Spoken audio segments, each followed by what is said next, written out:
Yo minasan, pertarungan antara Jinwoo melawan Raja Semut hampir mencapai klimaksnya. Untuk pertama kalinya, Raja Semut merasa gelisah karena ada seorang manusia yang bisa melampauinya dari segala aspek kekuatan, baik dari segi kekuatan fisik maupun daya tahan tubuh yang mampu menetralisir racun miliknya.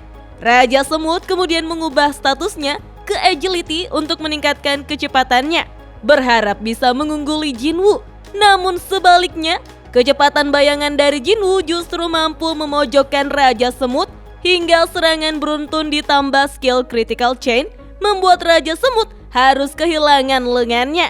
Raja Semut kemudian memanggil prajurit monster semut untuk menyerang Jinwoo. Apakah pasukan bayangan Jinwoo berhasil mengalahkan monster semut minasan? Sebelum saya lanjut, jangan lupa like, komen, dan subscribe ya. Oh iya, siapa tahu ada yang ingin berdonasi? Silakan klik link Saweria yang ada di deskripsi ya. Pertarungan antara pasukan monster semut melawan prajurit bayangan Jinwoo pun berlangsung. Sang Jenderal Igris yang berada di depan menebas para monster semut satu persatu. Dua komandan High Orc berlari menerjang monster semut dengan mudah. Mereka membantai monster tersebut. Jinwoo kemudian mengeluarkan penyihir Tusk lalu mengingatkannya untuk fokus pada semutnya. Jika sampai menyakiti manusia, maka Tusk tidak akan disummon lagi. Tusk kemudian mengikuti perintah yang diberikan dari sang master. Sang sorcerer Tusk langsung menggunakan skill Hymn of the Giant sehingga tubuhnya berubah menjadi raksasa. Ia pun mengeluarkan jurus pamungkasnya, yaitu Hymn of the Fire Drake, lalu menyemburkan sihir api yang sangat dahsyat hingga menembus dinding sarang semut. Wah, gokil! Kekuatan yang jauh melebihi Choi Jong-in. Lim Taegyu dan Ma Dong-wook yang melihat serangan dari makhluk yang disummon oleh Jinwoo tampak takjub dan tidak menyangka bahwa mereka berasal dari kemampuan Jinwoo.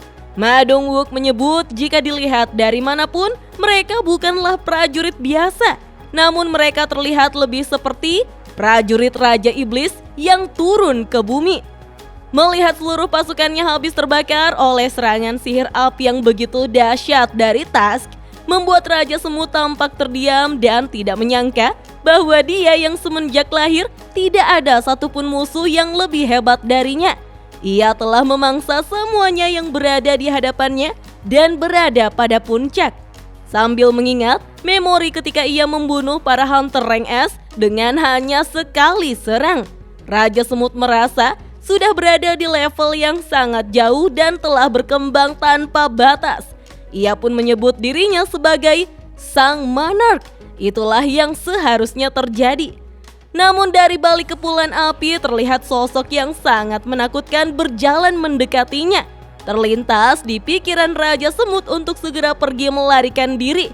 Sosok tersebut adalah Jinwoo yang berjalan didampingi oleh sang sorcerer Tusk yang berdiri di belakang sang masternya.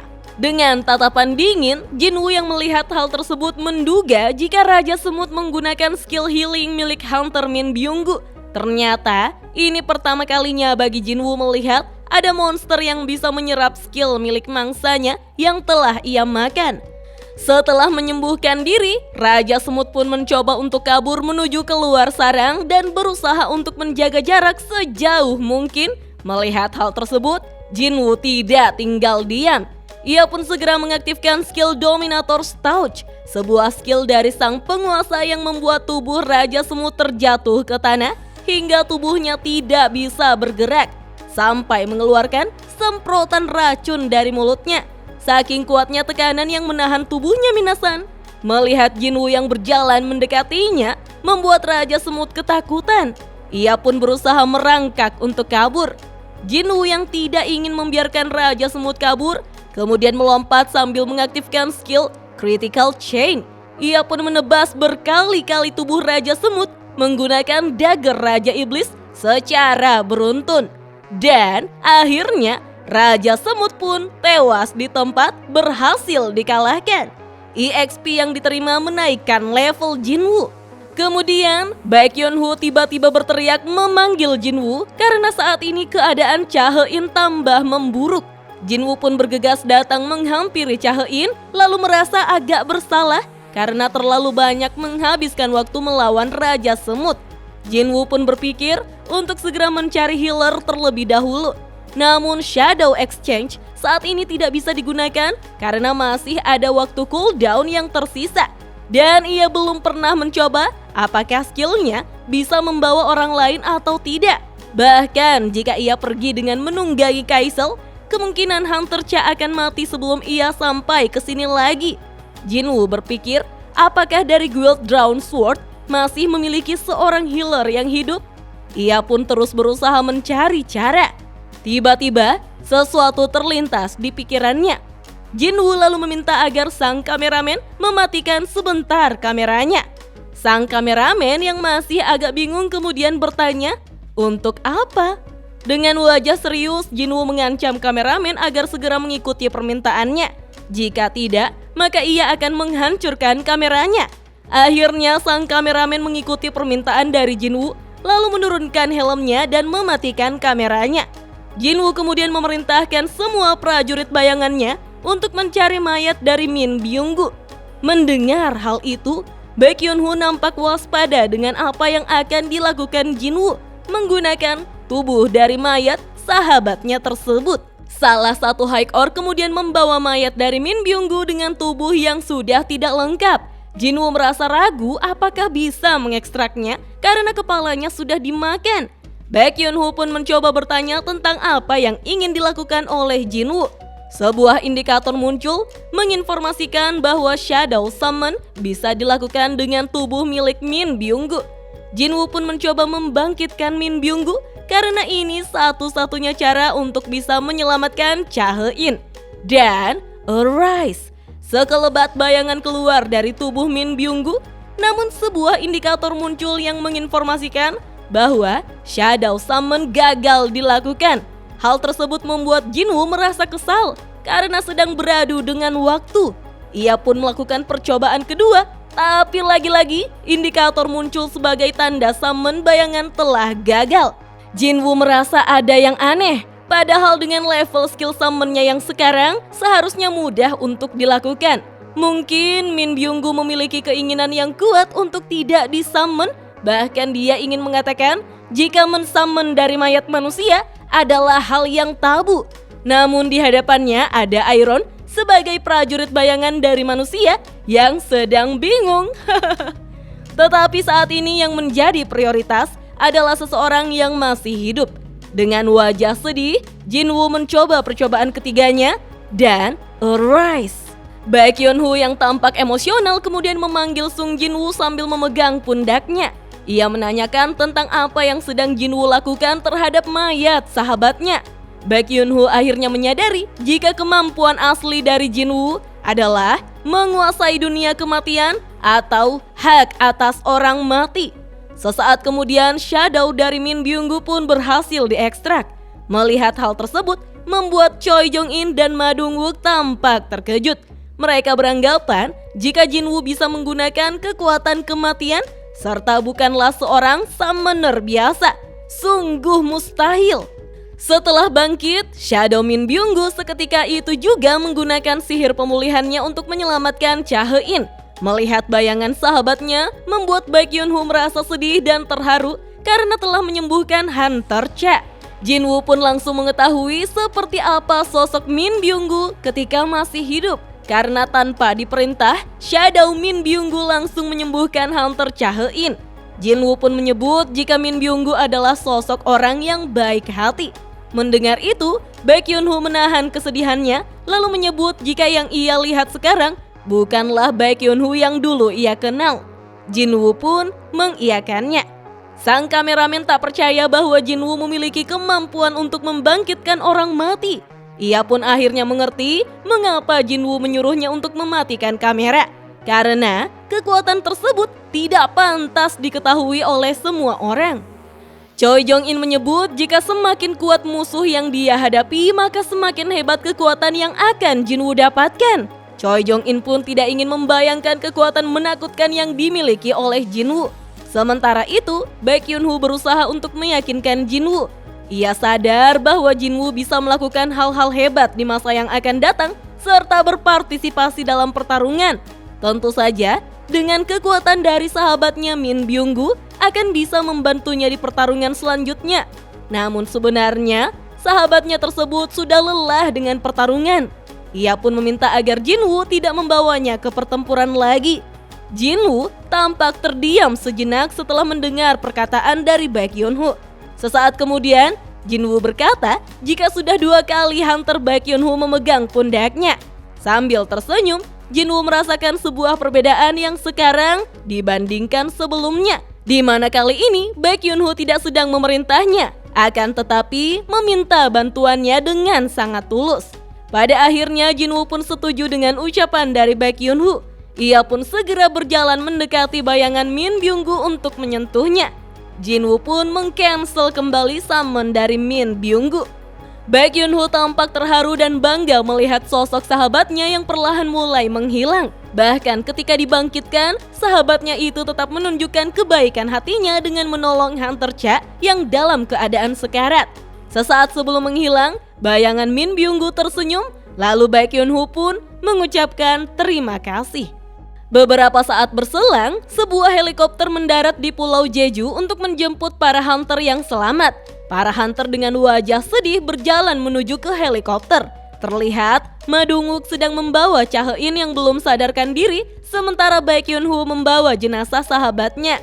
Jinwoo pun meminta agar Baek Yun-ho dan yang lainnya pergi duluan meninggalkan pulau tersebut karena ada hal yang masih ingin ia lakukan. Baek Yun-ho pun mengerti dan berkata jika raidnya belum selesai sambil melihat segerombolan semut yang sedang terbang di langit. Jinwoo pun menyuruh Baek Yun-ho agar mempercayakan hal tersebut kepadanya dan akan membukakan jalan supaya mereka bisa pergi, serta membereskan sisanya sebelum para monster semut kembali lagi. Jinwoo kemudian memanggil sang naga Kaisel, lalu menaiki Kaisel sambil berpamitan dan segera pergi menerjang monster semut yang sedang terbang di langit. Di sisi lain, di atas kapal perang armada Jepang, Minoru masih tampak syok dan trauma. Dengan sangat ketakutan, ia menyebut musuh yang ia hadapi merupakan sosok monster yang sesungguhnya. Bahkan untuk seorang seperti Goto Ryuji, hanya dibuat seperti mainan oleh monster itu. Ia menjelaskan bahwa mereka tidak akan bisa menang, dan raid ini akan gagal total karena tidak mungkin ada seorang hunter yang bisa mengalahkan monster tersebut. Reiji Sugimoto pun menjawab bahwa mereka tidak perlu khawatir lagi. Raid di Pulau Jeju sudah selesai. Minoru sangat terkejut dan tidak percaya mendengar kabar tersebut.